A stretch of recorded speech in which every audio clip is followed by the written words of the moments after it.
प्रह्लाद नारद पराशर पुण्डरीक व्यासाम्बरीश शुक शौनक हृन्निवास भक्तानुरक्त परिपालन पारिजात लक्ष्मी नृसिंह मम देहि करावलम्बम्।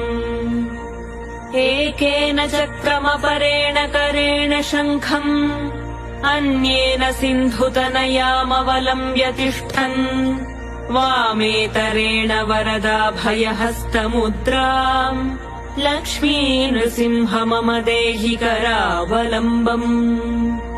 लक्ष्मी नृसिंह चरणाब्ज मधुव्रतेन स्तोत्रम् कृतम् शुभकरम् भुवि शङ्करेण एतत् पठन्ति मनुजा हरिभक्तियुक्ताः ते यान्ति तत्पद सरोजमखण्डरूपम्।